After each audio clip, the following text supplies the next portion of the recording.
지금 이 순간 지구 어딘가에서 포탄이 날아가고 있습니다. 누군가의 아이가, 누군가의 부모가, 누군가의 소중한 일상이 단 몇 초 만에 사라지고 있습니다. 우리는 지금 문명이 무너지는 순간을 보고 있는 걸까요?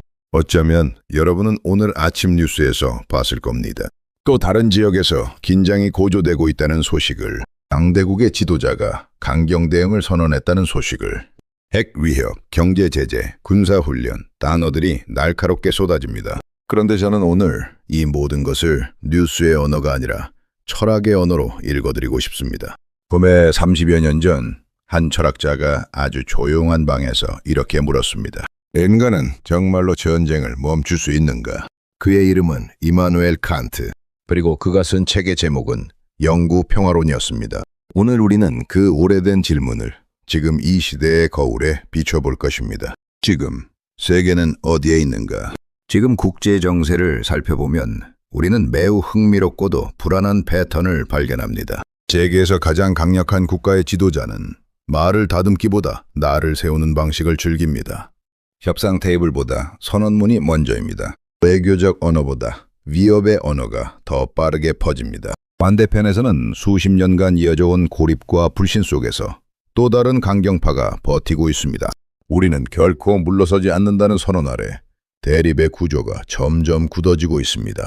여기서 중요한 것은 어느 쪽이 옳고 그르냐가 아닙니다. 문제는 구조입니다. 갈등이 만들어내는 힘의 논리입니다. 역사를 보면 전쟁은 대부분 한 사람의 결정이 아니라 오랫동안 쌓여온 불신, 오해, 체면 경쟁, 국내 정치의 압박, 그리고 물러서면 진다는 집단적 공포가 한순간에 폭발하는 방식으로 터져왔습니다.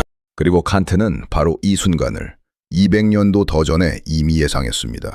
영구 평화론이란 무엇인가? 1795년 프로이센의 작은 도시 퀘니스베르크, 70이 넘은 노철학자 이마누엘 칸트는 책상 앞에 앉아 평생 고민해온 한 가지 질문에 마침표를 찍어야 합니다. 당시 유럽은 혁명과 전쟁의 소용돌이 속에 있었습니다. 프랑스 혁명의 여파로 전 유럽이 요동쳤고 나폴레옹의 그림자가 드리우기 시작하던 시절이었죠. 칸트는 조용히 묻습니다. 전쟁은 인간의 숙명인가? 아니면 인간의 선택인가? 그의 답은 명확했습니다. 전쟁은 인간의 본성 안에 잠재되어 있을 수 있다 하지만 우리에게는 이성이 있다. 그리고 이성은 우리에게 이렇게 말한다. 전쟁은 극복되어야 한다고. 칸트는 영구 평화론에서 세 가지 핵심 개념을 제시합니다. 첫째, 공화주의 원칙, 국민이 전쟁을 결정해야 한다. 칸트는 말합니다. 언제군주는 전쟁 비용을 자기 주머니에서 내지 않는다. 전쟁에 나가는 것도, 죽는 것도, 가난해지는 것도 전부 국민이다. 그렇기 때문에 전쟁의 결정권은 국민에게 있어야 한다. 진정한 공화주의 국가라면 전쟁을 함부로 선택하지 못한다. 둘째, 국가연합나라들이 법 아래 연대해야 한다. 칸트는 단순한 동맹이 아니라 법과 규칙을 기반으로 한 국가들의 연합을 꿈꿨습니다. 마치 한 나라 안에서 시민들이 법 아래 살아가듯이 국가들도 서로를 존중하는 법의 틀 안에서 관계를 맺어야 한다는 것이죠. 셋째, 세계 시민주의. 모든 인간은 지구의 시민이다. 칸트가 가장 앞서간 부분입니다. 그는 국경 너머의 낯선 사람도 기본적인 환대를 받을 권리가 있다고 말했습니다. 국적이 다르다고 해서 그 사람의 존엄이 덜하지 않다는 것. 오늘날의 언어로 하면 인권, 난민보호, 국제협력의 토대가 되는 생각입니다. 어렵게 들릴 수 있지만 사실 칸트가 말하는 핵심은 간단합니다. 혼자서는 평화를 지킬 수 없다. 서로를 규칙 안에 묶어야 전쟁을 막을 수 있다. 왜 지금 이 철학이 다시 필요한가? 그렇다면 지금 2020년대 세계는 칸트의 꿈에 얼마나 가까이 와 있을까요? 유엔이 있습니다. 국제법이 있습니다. 각종 조약이 있습니다. 표면적으로는 칸트가 꿈꾼 국가연합의 틀이 만들어진 것처럼 보입니다. 하지만 현실은 어떻습니까? 거부권을 가진 강대국은 자국의 이익에 반하는 결의안을 막아냅니다. 핵을 가진 국가는 사실상 다른 규칙 아래 존재합니다. 왕자의 법칙이 여전히 법의 강자를 이기는 경우가 너무 많습니다. 칸트가 가장 경계했던 것이 바로 이것이었습니다. 평화를 원한다면서 힘으로만 평화를 유지하려는 모순. 힘에 의한 평화는 칸트의 언어로 하면 묘지의 평화입니다. 아무도 움직이지 않는 것처럼 조용하지만 그것은 죽음의 정적입니다. 그리고 지금 세계에서 우리가 목격하는 것은 바로 그 경계선 위를 걷는 모습입니다. 한 지도자의 강경한 한마디가 주가를 흔들고 한 지역의 군사훈련이 수천 킬로미터 떨어진 가족들의 불안을 키웁니다. 전쟁은 더 이상 저 나라만의 문제가 아닙니다. 에너지 가격이 오르고 공급망이 끊기고 식량이 부족해지고 난민이 발생합니다. 전쟁은 총알이 날아가는 곳에서만 벌어지는 게 아니라 우리 밥상 위에서, 우리 월급 봉투 안에서, 우리 자녀의 미래 안에서도 벌어집니다. 칸트의 말이 지금 더 날카롭게 들리지 않으십니까? 전쟁이 지우는 것들. 잠깐 숫자와 철학을 내려놓고 한 장면을 상상해 보겠습니다. 아침 7시 어딘가의 도시. 한 어머니가 아이에게 도시락을 싸줍니다. 오늘 소풍날이라 계란말이를 특별히 더 넣었습니다. 아이는 신발을 신으면서 짝짝이로 신겼다며 웃습니다. 문을 나서며 손을 흔듭니다. 엄마, 다녀올게요. 그것이 마지막이었습니다. 잠시. 이것은 특정 지역의 이야기가 아닙니다. 이것은 수십 년 동안 반복되어 온 전쟁의 얼굴입니다. 전쟁은 군인들만의 이야기가 아닙니다.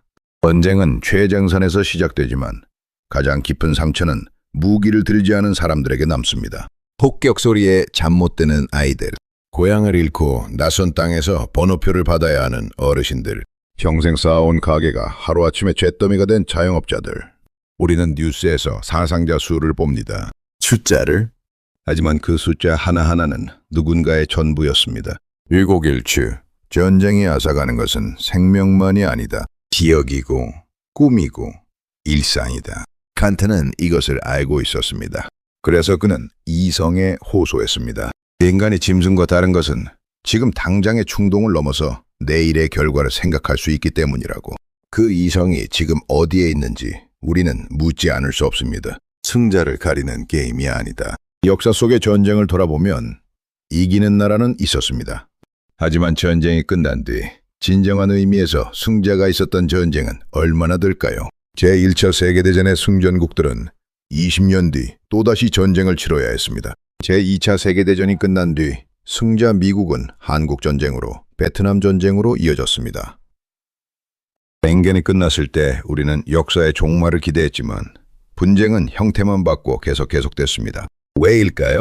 전쟁은 문제를 해결하는 것이 아니라 문제를 다른 형태로 이월시키기 때문입니다. 상처는 기억 속에 남고 원한은 세대를 건너 전해집니다. 무기로 정복한 땅은 있어도 무기로 정복한 마음은 없습니다. 전쟁은 승자를 가리는 게임이 아니라 인류 문명의 패배 선언이다. 칸트는 이것을 이성의 명령으로 표현했습니다. 전쟁이 아무리 정당한 명분을 가졌다 해도 그 결과는 항상 인간 존엄성의 훼손이라고. 그리고 오늘날 핵무기가 존재하는 세계에서 이 경고는 더욱 무겁습니다. 1945년 히로시마와 나가사키, 그 두 도시는 우리에게 경고로 남아 있어야 했습니다.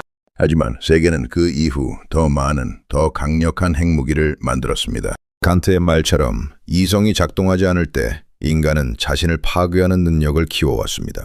그렇다면 이성은 어디에서 작동해야 할까요? 칸트는 말합니다. 개인이 아니라 제도 안에서. 한 사람의 선한 의지가 아니라 국가와 국가를 무는 규칙 안에서. 우리는 어떤 세상을 선택할 것인가? 오늘 저는 여러분과 함께 230년 전의 철학자 칸트의 목소리를 들었습니다. 그런데 여러분, 이상하지 않으십니까? 530년이 지났는데도 우리는 여전히 같은 질문 앞에 서 있습니다. 전쟁을 멈출 수 있는가? 어쩌면 우리는 기술적으로는 엄청나게 진보했지만 인간의 본성과 권력의 구조 앞에서는 여전히 칸트 시대와 크게 다르지 않은지도 모릅니다. 하지만 저는 이렇게 생각합니다. 칸트가 영구 평화론을 쓴 것은 세상이 이미 평화롭기 때문이 아니었습니다. 오히려 그 반대였습니다. 전쟁이 끊이지 않는 세계였기에 그는 더 강하게 외쳤습니다. 이성은 전쟁을 정죄한다. 우리에게는 평화를 만들 의무가 있다. 그 의무는 정치인들만의 것이 아닙니다. 투표를 하는 시민으로서, 뉴스를 선택하는 소비자로서, 자녀를 키우는 부모로서 우리 각자도 이 선택에 참여하고 있습니다. 우리가 분노와 혐오의 언어를 확산시킬 때 우리는 조금씩 전쟁의 씨앗에 물을 줍니다. 우리가 다름을 이해하려는 노력을 포기할 때 우리는 조금씩 담장을 높입니다.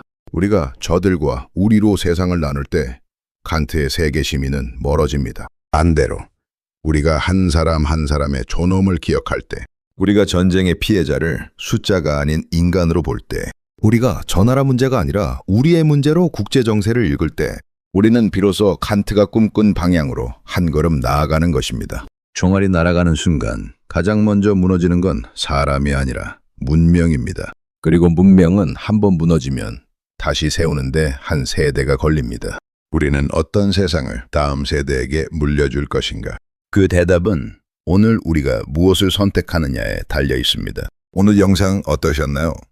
칸트의 이야기 어렵지는 않으셨나요? 다음 시간에는 또 다른 철학자의 눈으로 지금 이 시대를 함께 읽어드리겠습니다. 구독과 좋아요는 이런 이야기가 더 많이 세상에 퍼지도록 도와주시는 일입니다.